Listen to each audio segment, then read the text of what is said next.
वास्तव न्यूज में स्वागत है आपका। मैं सरदार। कुछ दिन पहले एपीएमसी यार्ड में मर्डर हो गया था, ताकि इसकी तहकीकात में एपीएमसी पुलिस और गोल गुम्बद सीपीआई के टीम ने बड़ी तादाद से यहाँ पर तहकीकात में जुट गए थे, ताकि ये रोहित पवार का मर्डर किस लिए हो गया और क्यों हो गया, आखिर इसके पीछे राज क्या है, ये जानने के लिए पुलिस रात और दिन इस मर्डर के तहकीकात में जुट गए थे, ताकि ये पता चलने लग गया है ताकि रोहित एक बड़ा ही पैसे वाले का यानी कि ब्याज बड्डी के चक्कर में बहुत बड़ा अमीर बनने का शौक था, ताकि इन्होंने लाखों से पैसे ब्याज और बड्डी के व्यवहार में लोगों को देकर जुल्म करता था, ताकि ये जुल्म ना सहते हुए रोहित को एक पार्टी के जरिए बुलाकर खूब पार्टी की और वहां पर ही इसकी मौत की प्लान किया गया, ताकि रोहित को बुलाना ताकि उतना आसान नहीं था, ताकि अगर ब्याज बड्डी वालों को बुलाकर इस तरह मारने की ये प्लानिंग बनाई थी, ताकि यहाँ पर 2 से 3 लोग मिलकर एक नाबालिग यानी के कानून के दायरे में अब तो नहीं है, मगर उसने सभी मिलकर शाम के वक्त पार्टी के बहाने बुलाकर उसको फंसाकर वहीं पर उसका मौत के घाट उतार दिया, ताकि अब यहाँ पर पुलिस को पूरी खबर लग गई, ताकि असली और हकीकत यही है, ताकि उन्होंने प्रेस वालों को बुलाकर जिसने मर्डर किया था, क्यों किया था, किस लिए किया था, विजयपुर के जिला एसपी ने सभी खुलासा मीडिया वालों के सामने कह तो दिया, मगर मर्डर होने के बाद एक अजनबी ने फोन किया और तुम्हारे एक युवक की यहाँ पर मर्डर हो गया है, आखिर वो युवक कौन है, उसके पीछे भी छानबीन में आज भी पुलिस वाले तहकीकात में जुड़ी हुई है, मगर अब तक इसका तहकीकात खत्म नहीं हुआ। रोहित पवार का आखिर लाखों से पैसा देने वाला रोहित अब तो पैसे देने के बाद जुल्म तो करता ही रहा, मगर जुल्म ना सहते हुए ये फ्री प्लान किया और रोहित पवार को मौत के घाट उतार दिया। अब यहाँ पर विजयपुर शहर में कम से कम ज्यादा से ज्यादा लोग ब्याज बड्डी के धंधों पर ही इनके सभी रोजी चलती है, मगर जुल्म भी उतना ही करते हैं। अब तो विजयपुर शहर में कहाँ ब्याज बड्डी के लिए नहीं चलता, ऐसा कौन सा जो एरिया जो मोहल्ला नहीं है जो हर जगह पर ब्याज बड्डियों की धमकियों की ऐसे कहीं न्यूज हमारे वास्तव न्यूज में प्रसारण भी किए, ताकि हाफ मर्डर भी दिन दहाड़े कर चुके हैं। यहाँ पर ब्याज बड्डी के जो वक्त पर ना देने के बाद कहीं लोग शहर छोड़ गए ब्याज बड्डी वालों की धमकियों से, कहीं लोग सूली पे चढ़ गए, कुछ लोग फांसी पे लटक गए और कुछ लोग जहर पीकर मर गए और कुछ लोगों के घरें बर्बाद हो गए हैं विजयपुर शहर में। मगर अब कानून के आंख खुल गए, ताकि अब एक डिसीजन ले लिया, ताकि कोई भी अगर ब्याज बड्डी का पैसा देकर अगर धमकी देते हैं, जुल्म करते हैं, तो सीधे सीधे पुलिस स्टेशन पे संपर्क करे। अगर यही पहले होता तो ना जाने कहीं घरे बर्बाद होने से बच जाते और कहीं लोग मौतों से बच जाते।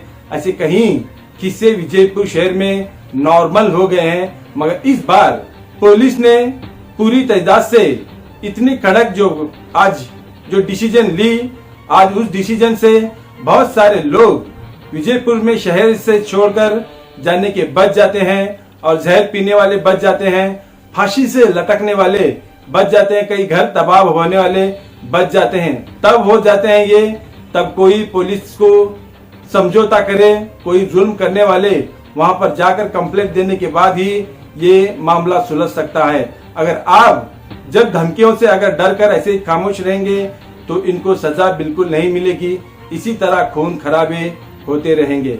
विजयपुर के आईपीएस क्या कहते हैं इसी रिपोर्ट में आपको दिखाएंगे, देखेंगे एक रिपोर्ट में।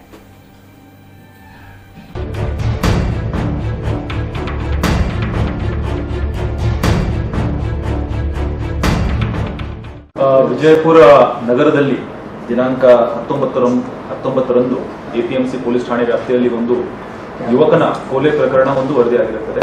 ಅದರಲ್ಲಿ ರೋಹಿತ್ ಪವಾರ್ 23 ಇಯರ್ ಓಲ್ಡ್ ಇವನಿಗೆ ಬರ್ಬರವಾಗಿ ಕೊಲೆ ಮಾಡಿರುವುದು ರಿಪೋರ್ಟ್ ಆಗಿರುತ್ತದೆ.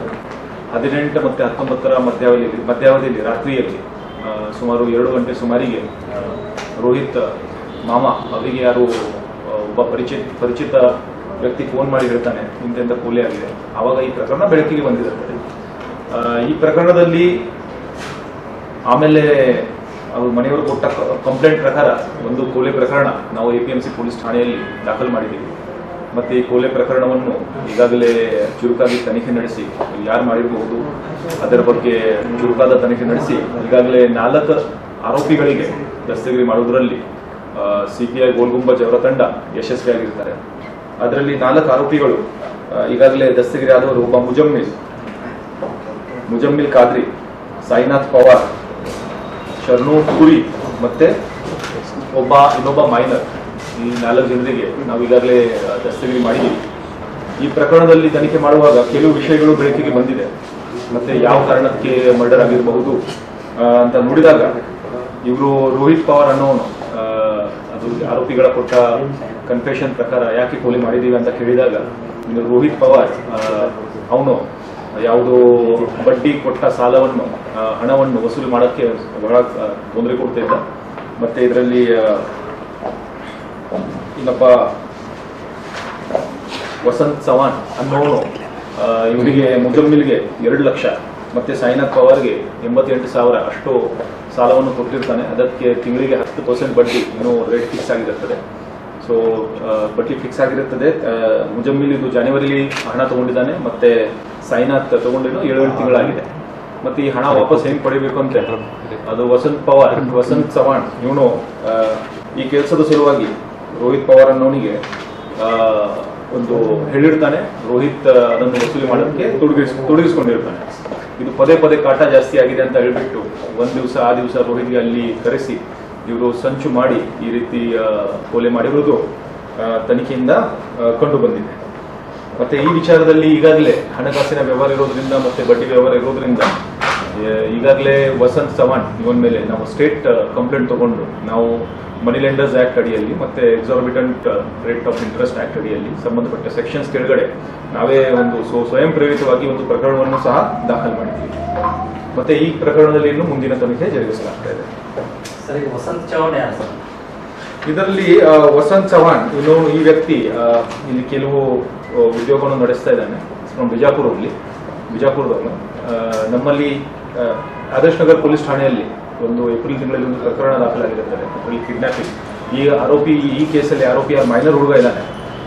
ಮೈನರ್ಗೆ ಕಿಡ್ನಾಪ್ ಮಾಡಿದ ಬಗ್ಗೆ ಒಂದು ಕೇಸ್ ದಾಖಲಾಗಿರುತ್ತದೆ. ಅದರಲ್ಲಿ ಇವನು ವಸಂತ್ ಚವಾಣ್ ಮತ್ತೆ ರೋಹಿತ್ ಪವಾರ್ ಇಬ್ಬರು ಆರೋಪಿ ಇದ್ದಾರೆ. ಅದರಲ್ಲಿ ಇವರು ದಸ್ತಗಿರಿ ಪ್ರಕ್ರಿಯೆ ಸಹ ನಡೆದಿದೆ. ಸೊ ವಸಂತ್ ಚವಾಣ್ ಈಗ ಬಡ್ಡಿ ಕೊಟ್ಟಿರುವುದು ಈ ವಿಚಾರಕ್ಕೆ ಮತ್ತೆ ಈ ವಿಚಾರ ಮುಂದುವರೆದು 4 ಜನ ಸೇರಿ ಈ ರೀತಿ ಸಂಚು ಮಾಡಿ ಕೊಲೆ ಮಾಡಿರ್ತಾರೆ. ಮತ್ತೆ ಬಡ್ಡಿ ವ್ಯವಹಾರದ ಬಗ್ಗೆ ನಾವು ಈಗ ವಿಚಾರ ಗಮನಕ್ಕೆ ಬಂದಿದೆ. ಫಸ್ಟ್ ಈ ರೀತಿ ನಮ್ಮ ಇಂಟ್ರೋಗೇಷನ್ ಮಾಡುವಾಗ ಸ್ಪಷ್ಟವಾದ ಈ ರೀತಿ ನಮಗೆ ಯಾವ ವ್ಯಕ್ತಿ ಬಡ್ಡಿ ಹಣ ಕೊಟ್ಟಿದ್ದಾನೆ ಮತ್ತೆ 2 ಲಕ್ಷ, ಉದಾಹರಣೆಗೆ ಮುಜಮ್ಮಿಲ್ಗೆ 2 ಲಕ್ಷ ಕೊಟ್ಟಿರ್ತಾನೆ, ಸಾಯಿನಾಥ್ಗೆ 88,000 ಅಂತ ಅಷ್ಟು ಕೊಟ್ಟಿದ್ದಾನೆ. ಕೊಡುವಾಗ ಮತ್ತೆ ಅವರ ಆ ಸಲುವಾಗಿ ಹಣ ವಸೂಲಿ ಹೇಗೆ ಮಾಡಬೇಕು, ಅದು 10% ಇಂಟ್ರೆಸ್ಟ್, ಎಕ್ಸಾರ್ಬಿಟೆಂಟ್ ಇಂಟ್ರೆಸ್ಟ್, ಮತ್ತೆ ಅದು ವಸೂಲಿ ಮಾಡುವ ಸಲುವಾಗಿ ಬಹಳಷ್ಟು ತೊಂದರೆ ಕೊಟ್ಟಿದ್ದಕ್ಕೆ ಈ ಘಟನೆ ನಡೆದಿರುತ್ತದೆ. ನಾವು ಇಂಥ ವಿಷಯಗಳು ಬಿಜಾಪುರ ನಗರದಲ್ಲಿ ಬೇರೆ ಈ ಕೇಸಿನ ಸಂದರ್ಭದಲ್ಲಿ ನಾನು ಸಾರ್ವಜನಿಕರಲ್ಲಿ ವಿನಂತಿ ಮಾಡುವುದು ಏನಂದ್ರೆ, ಈ ರೀತಿ ಬಡ್ಡಿದ ಸಲುವಾಗಿ ಯಾರು ತೊಂದರೆ ಕೊಡ್ತಾ ಇದ್ದಾನೆ, ಯಾರು ಬಂದು ನಿಮಗೆ ಕಾಡ್ತಾ ಇದ್ದಾನೆ, ಧಮಕಿ ಆಗ್ತಾ ಇದ್ದಾನೆ ಅಂತ ಯಾವುದೇ ಸಂದರ್ಭ ಇದ್ದಲ್ಲಿ ಪೊಲೀಸರು ದಯವಿಟ್ಟು ಇಮಿಡಿಯೇಟ್ ಗಮನಕ್ಕೆ ಬಂದಲ್ಲಿ ನಾವು ಅದರ ಮೇಲೆ ಮುಂಜಾಗೃತಾ ಕ್ರಮವನ್ನು ವಹಿಸಬಹುದು. ಈ ವಿಚಾರದಲ್ಲಿ ಒಂದು ಬಡ್ಡಿ ವ್ಯವಹಾರದಿಂದ ಈ ಘಟನೆ ನಡೆದಿರುವುದು ನಮ್ಮ ತನಿಖೆಯಿಂದ ಕಂಡು ಬಂದಿದೆ. ಸೊ ಇದನ್ನು ನಾವು ಬಹಳ ಗಂಭೀರವಾಗಿ ಪರಿಗಣಿಸ್ತಾ ಇದ್ದೀವಿ. ಮತ್ತೆ ಸ್ವಯಂ ಪ್ರೇರಿತವಾಗಿ ನಮ್ಮ ಕಡೆಯಿಂದ ಸಹ ಒಂದು ಕೇಸ್ ಆಗಿದೆ. ಇನ್ನಷ್ಟು ಘಟನೆಗಳು ಇದ್ದಲ್ಲಿ ಅಥವಾ ಸಾರ್ವಜನಿಕರು ಕಂಪ್ಲೇಂಟ್ ಕೊಡಬೇಕಾದಲ್ಲಿ ನಾವು ಇಮಿಡಿಯೇಟ್ಲಿ ತಾವು ನಮ್ಮ ಗಮನಕ್ಕೆ ತರಬೇಕು ಅಂತ ವಿನಂತಿಸುತ್ತೇನೆ. ಇದರಲ್ಲಿ 2 ನಮ್ಮ ಇನ್ಸ್ಪೆಕ್ಟರ್ಗಳು, ನಮ್ಮ CPI ಗೋಲ್ ಗುಂಬಜ್ ಮತ್ತೆ PI ಗಾಂಧಿ ಚೌಕ್, ಇವರಿಗೆ ನೇರವಾಗಿ ನೀವು ಸಂಪರ್ಕಿಸಬಹುದು, ನನಗೆ ಸಹ ಸಂಪರ್ಕಿಸಬಹುದು. ನೀವು ಮೆಸೇಜ್ ಮಾಡಿ ಹೇಳಬಹುದು, ಇಂಥ ವ್ಯಕ್ತಿ ನಮಗೆ ತೊಂದರೆ ಕೊಡ್ತಾ ಇದ್ದಾನೆ, ಇಂಥ ವ್ಯಕ್ತಿ ನಮಗೆ ಬೆದರಿಕೆ ಇದೆ, ನಾವು ಅಂಥವ್ರ ಮೇಲೆ ಖಂಡಿತ ಕ್ರಮ ತಗೊಳ್ತೀವಿ.